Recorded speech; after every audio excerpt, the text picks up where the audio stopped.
Let me guess, the reason why you click this video is because either A, your stream sucks and it's low quality, or B, you're a new streamer and have no idea what the freak you're doing. Well, get in line, because the majority of Twitch streamers still have no idea what the heck they're doing, and most of them just don't even care at this point. Well, you know what the good news is that you found this video, because this is the first of 2 videos where we cover exactly what you need to do to set up your live streaming platform, from everything you need to do from a complexity standpoint on OBS to how you can aesthetically make your stream look good when you actually go live for the first time. What's going on, guys? My name is Max, and welcome to Content Creators, where I give you a one-stop shop for everything you're going to need for creating content on multiple platforms. If you're new here, make sure you hit the subscribe button down below. We go over stuff like this all the time on this channel, and we also do tutorials and guide content as well. And everything we talk about that's important is linked down in the description below. Alrighty, guys, with all that being said, let's get into it. All right, so 2 obvious things in the beginning that we need to talk about is you need to have a fairly up-to-date PC and also a stable internet connection able to handle a live stream. Once again, I understand that both of those seem fairly obvious, but I can't tell you how many times I've gone into conversations and then I've gone into all the details, come to find out that they've got a computer from 1999 or their internet connection is equivalent to dial-up. So the internet speed is actually pretty simple. You're not focusing on the download speed, you're focusing on the upload speed, and your upload speed should be somewhere between 5 and 10 megabits per second. Now, you can't technically run a stream at 4 megabits per second or lower, but it's just really starting to run into some issues where you may see some instability, and it's honestly not worth it to try and stream at that point. Now, for your PC, I hate to say this, but if you have an AMD graphics card, you're in for a lot of work, because it's very difficult to get an AMD graphics card to work with streaming because you can't use the encoder settings at all. So I would advise, if you're building your first PC just for streaming, you're going to need to go with an RTX or an NVIDIA graphics card. But like I said before, it's not impossible to stream with an AMD graphics card, especially like the 5700 XT, but it's just going to be a lot more difficult. You're going to have to deal with H.264, which is putting a lot of load on your CPU. So the gaming stuff you'll be able to do is going to be a lot more limited. But like I said, you can still make the stream high quality to a certain degree. All right, so let's go ahead and start off with the easy thing first, and let's make our Twitch account. It's really simple. It's just like making a Facebook page. You're gonna need to pick a profile picture and all those things.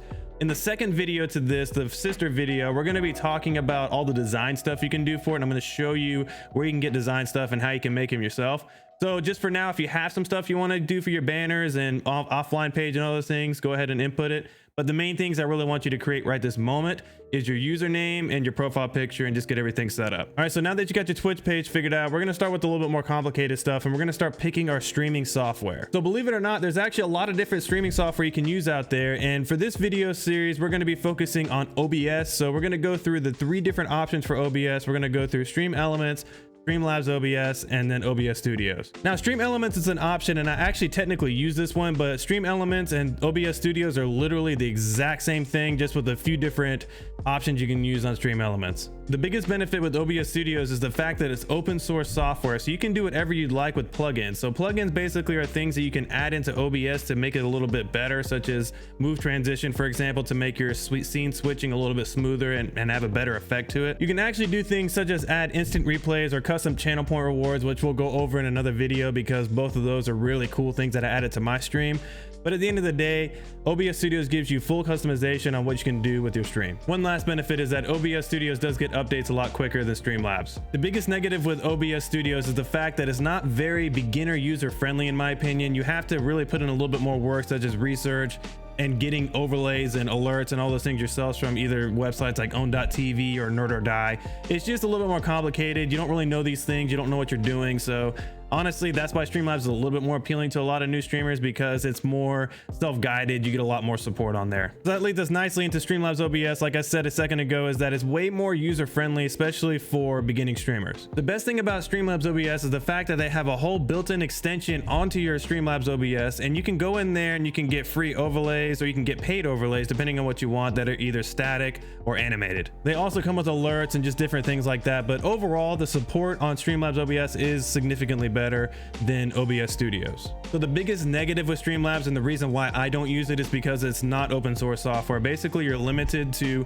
whatever they have on the website, and you can't do things like move transition, instant replay. If those things are on there, it's basically their version of it, and if you don't like it, you just got to suck it up and deal with it if you choose that as a platform. All right, so you got the basics done. You got your Twitch account set up with your username and your profile picture, whatever you want to set up for now, and we've already picked our streaming software that we want to use between OBS Studios and Streamlabs.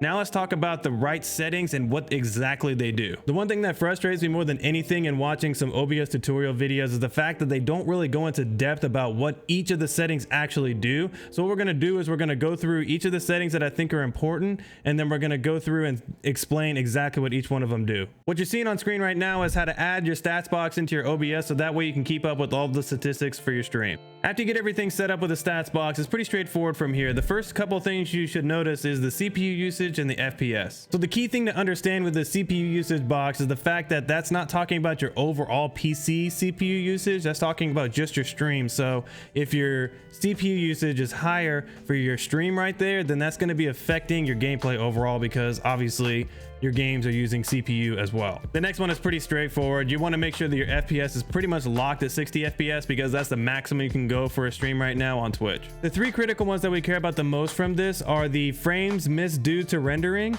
the skip frames due to encoding lag, and the drop frames due to network. Frames missed due to rendering is all directed toward your GPU. So if your GPU is overloaded, if for example, if you're using the isnt encoder, then that's going to lead to a lot of skip frames. So if you have an older GPU, that's where a lot of those issues come from most of the time, or if your GPU may have a bad driver install or something along those lines. The skip frames due to encoding is all centered around your CPU. So if your CPU is overloaded, for example, if you're using H.264, then that can lead to a lot of encoding lag issues. Drop frames due to network is a little bit more complicated. Like I said, that has all to do with your internet speed, your megabits per second. So if you're not hitting that 5 to 10 megabits per second, you could be seeing some network issues.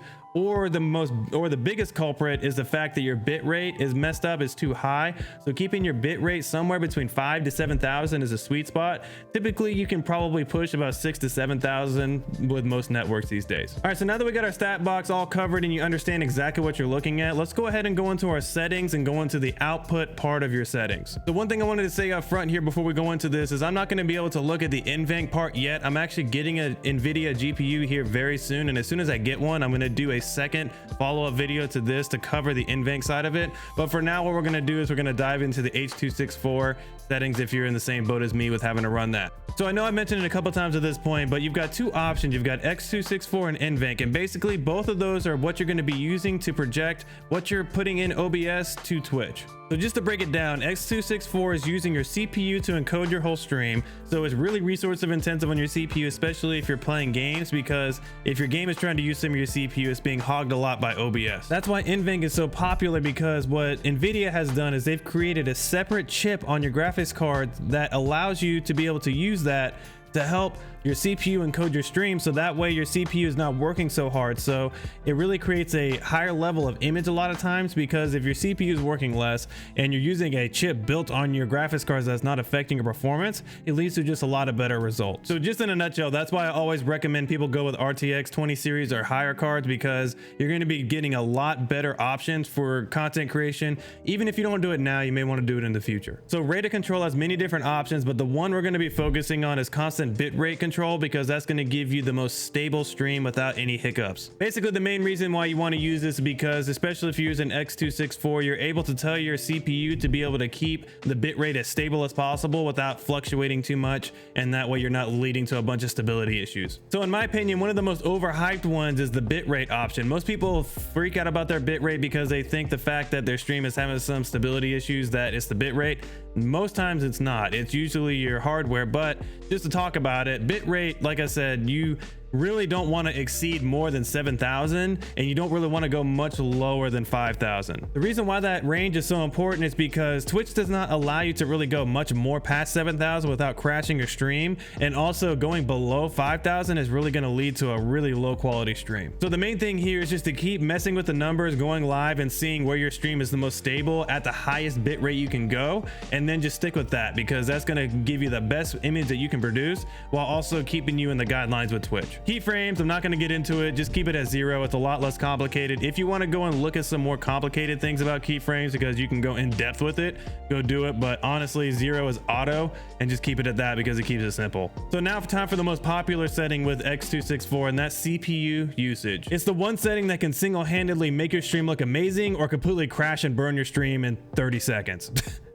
So the basic understanding is the slower your CPU usage, the better quality, and the faster it is, the lower quality, but it's also easier on your CPU. So what you're trying to do is you're trying to fluctuate it and really play with it, because you can go from medium to very fast and see kind of where you go from there if you have a really powerful CPU, and because you never know what your CPU can handle till you try it. But the main thing to keep in mind is if you're just sitting there doing nothing and not playing a game and you're trying to test this, it's not really going to be an effective test. So make sure that you're testing this in game while you're playing, because that's really going to dictate what you do. But typically most people stick around the faster or very fast range. Profile, just like keyframes, I'm not going to get into it. It's very simple. Just keep it on high. It doesn't really affect that much. I honestly don't even really know what it does, because I've never seen a big difference in performance either way. All right, so we're going to quickly go down to the video tab and we're going to talk about resolutions. So with base resolution, that's just going to be your monitor. So if your monitor is 1440p like mine, you're going to set it to 1440p and be done with it. Output resolution is pretty simple. You want to output your stream at a certain level. So if in this case, we're going to do 1080p 60. So we're going to keep our resolution at 1080p. But if you're seeing some issues, knock your settings down to 720p, because it doesn't look as good. It's a little fuzzy, but at the end of the day, it's significantly less work on your computer to run a 720p stream. Now the downscale filter is another one of those weird ones that's kind of controversial. Everybody talks about it all the time, but I keep mine at bicubic 16 sample. It's always worked well for me, but maybe I might need to look into it a little bit more. But for the most part, like I said, it's always worked good for me, and that's the one I advise most people to use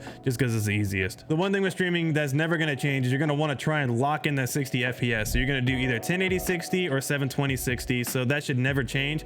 The one exception is if you're doing just chatting. I have noticed a slight benefit, because most DSLR cameras, especially if you're using one like I'm using now, really max out at 59.94 frames per second. So if you just drop that down to 59.94, you can really see some insane quality differences, and I was actually very surprised. All right, guys, I hope this first walkthrough of setting up your stream was actually pretty informative. Most people don't go in this much depth about how to set up your OBS, so I hope it was helpful. In the next video, we're going to be going over everything you need from design work to some of the more aesthetic stuff with your stream. If you like these type of videos and you want to see more from the content creation series, make sure you hit the like button. It really helps me out a lot, because I know that you guys are liking the content, and I can keep doing stuff like this, because honestly, I could do this kind of content all day. Also, if you want to talk to me live and ask me questions about OBS, or even just general streaming questions, or any questions about content creation as a whole, I do stream on Twitch.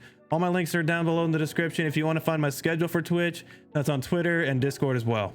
But that's it, guys. Thank you so much for watching this latest episode of Content Creators, and as always, we'll see you next time. This is my baby right here. So I happened to find this right here. This is you can see it maybe a little bit, the limited edition Batman collector's edition.